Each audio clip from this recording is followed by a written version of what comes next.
Hey,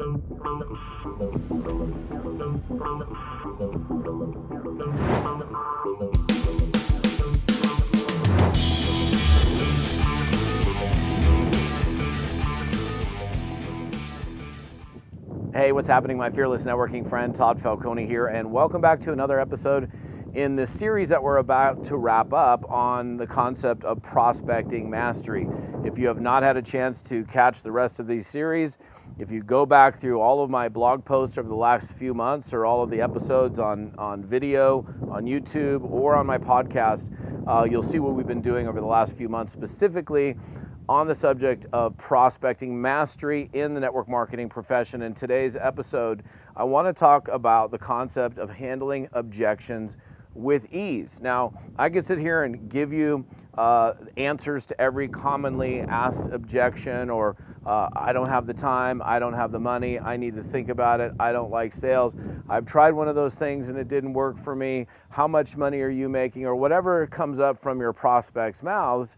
However, that's not teaching you the whole concept of like feed a man a fish, feed him for a day, teach a man a fish, feed him for life. So the concept of objections, actually, I prefer to get objections, to have concerns from prospects, because what that tells me is they're concerned and there's life in that prospect. They're interested, but they've got some questions, and they need to have those things addressed in order for them to proceed forward. So a couple of very simple tips when it comes to objection handling. I would say number one is don't argue with the person. Like if somebody says, I don't have the time or I don't have the money. Well, what are you talking about? What do you mean you don't have the time? Are you crazy? I see you all the time. You're playing around. You have all sorts of time. That's not going to work out very well for you. So number one is, staying calm and not arguing. In fact, a lot of times in the prospect's minds, if they say whatever that objection is, they're probably thinking, this guy's gonna, try to, they may even be thinking, this person's gonna try to overcome my objection, or they're gonna argue with me about it. And to some extent, when you don't argue with them, it kind of surprises them. And we don't really want to argue with them anyhow. We want to address the real concerns that they might have, and then be able to answer those things so that they can go on and make their own informed decision for themselves as to whether or not to proceed in your business. So one big suggestion I would have for you, and this goes to the pinnacle of retention of skills. Like if you understand, and something I've talked about in the past, there's something called the learning pyramid. Like right now, for example, I'm talking to you, on video, unless you're catching my podcast, you're catching this on audio.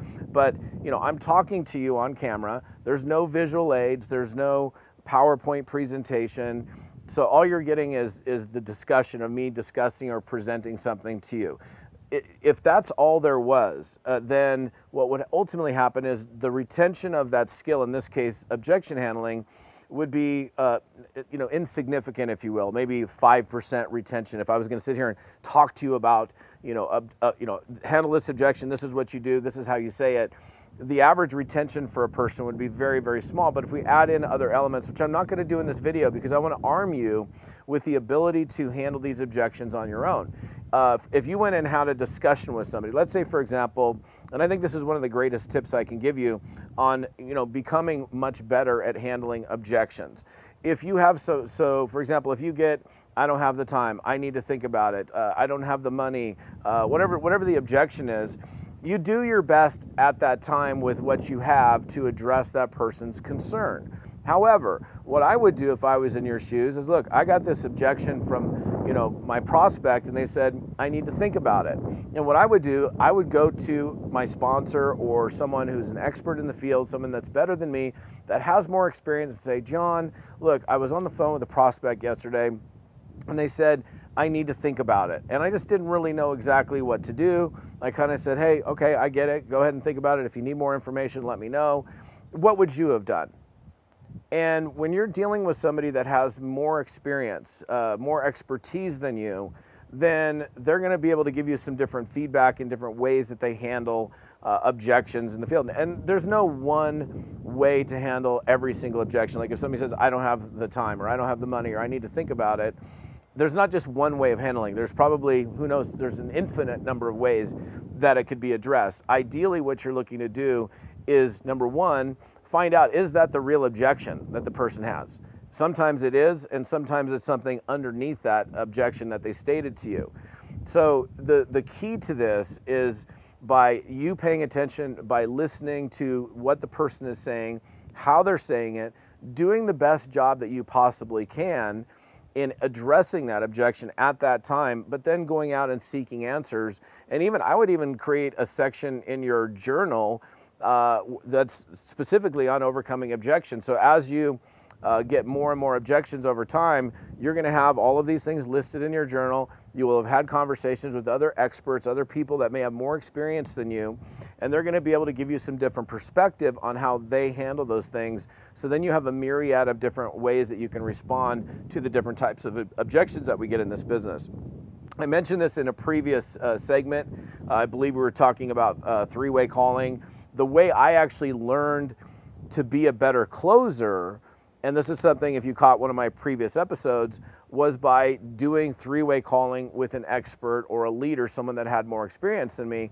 That also enabled me to get really good at addressing objections, because when I had my prospect on the phone with my expert, my leader, my sponsor, whoever it was, then I was able to listen to, in real time, in real experience, not theoretical, but real time, what this person was saying to my prospect, which I didn't have the skills to do at that time.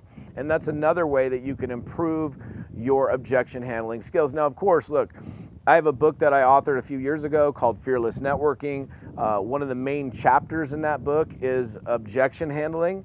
If you do not own that book, I would highly encourage you to get it, because I literally do give you the answers to all the different, like the 20 most common objections that we get in the network marketing profession. You can read it, you can memorize it if you want to, you can put your own flair to it, but it'll give you a really good understanding of handling this stuff. But ideally, you want to be able to just flow in a conversation, not have some canned response to a person when they say, I don't have the time, or I don't have the money, or I need to think about it, or how much money are you making, or I don't do sales, or is this a pyramid, or whatever the objection is that they might give you.